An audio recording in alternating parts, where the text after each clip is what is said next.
Why spend $110 on a jersey when you can buy them for $35 at thejerseygod.com? All sports available, worldwide shipping, link in the description.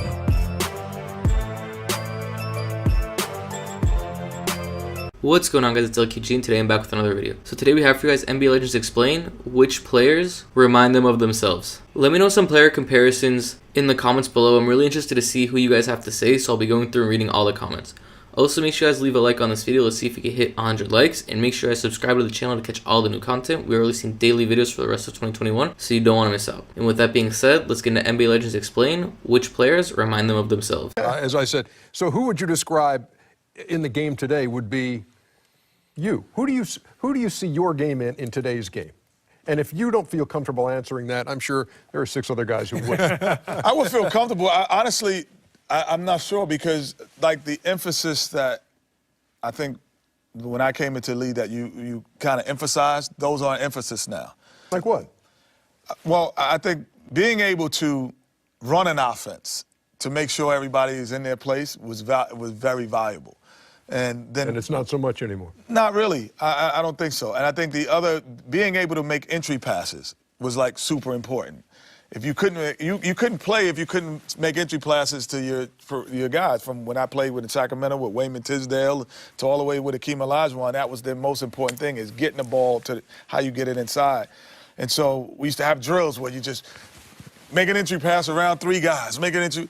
So now it's kind of like show your handle, a little bit different. So, and then early, I just feel I was athletic early, and then at the end, so it's depending on what.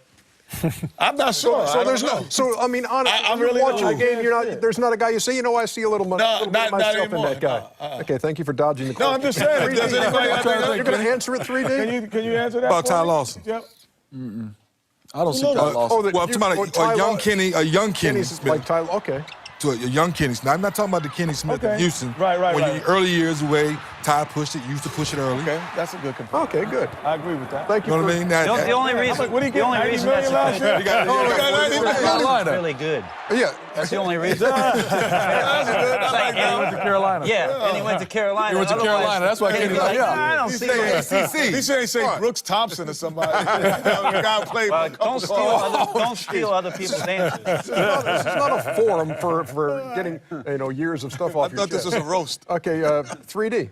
Who do you see in the league who reminds you of you? And please try to give us an answer so the other guys don't have to chip in. I got one.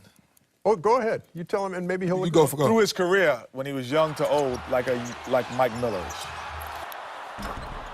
I was going to say Quentin Richardson. Deep range. Yeah. Nah, he's better. Strong. I think he's a little bit better. See, I like, you know what? Better, but I'm just saying. They're trying to put it in the same vein. Well, for me, I'll say this. We were talking about it earlier. For me, when I came into the league, you were saying figure out your own way, how to find your niche. For me, it was the transition 3. Because you're taught in basketball, you do the 4-on-4 drill, sprint to the paint. So my first day in practice, we're running that drill. Everybody's running to the paint. I stop back, call it and let it fly.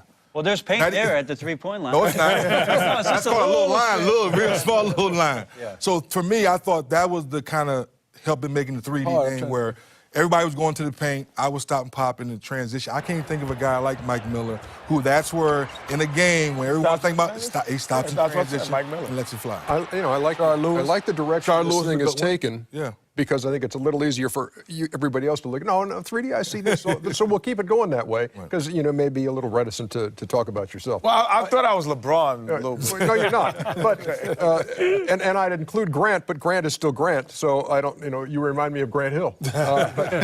So, present-day Steve Kerr.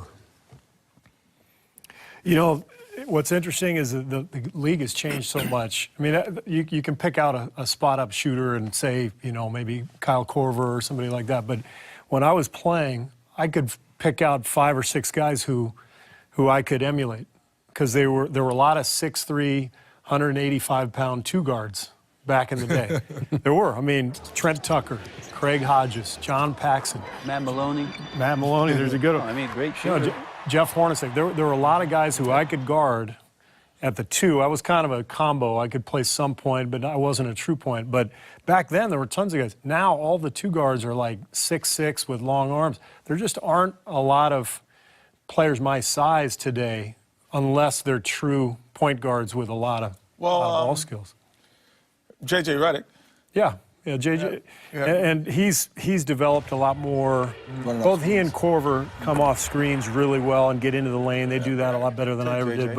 But you know, there's always got to be shooters on the floor, obviously for floor spacing. But I just think the point is that the players have gotten a lot bigger and stronger at that position. One of the 50 greatest of all time. Who's the new Smitty?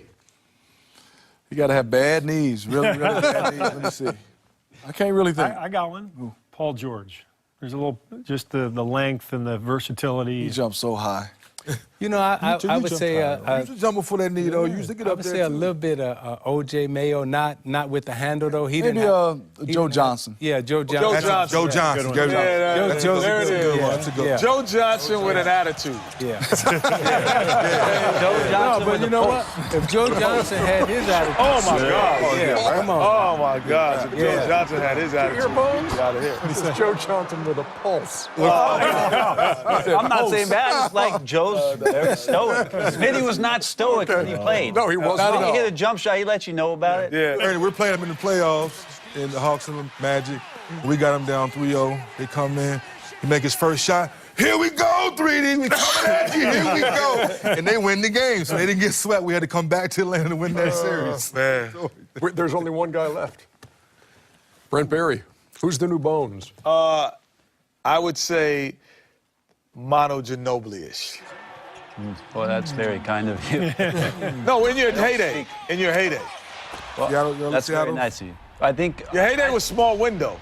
Well, I appreciate that too. I think In Seattle, it was really the only opportunity that I really felt like I had a chance to play open and just like let things go. So I think a lot of I watched Ricky Rubio play, and I think Rubio. you know what? That's I wish I had that chance for a longer period of time. I wish that storm had lasted a little bit longer. It would have been fun. And then I think Mike Dunleavy Jr. and I have very similar games. Our dads are great guys, ex-NBA players.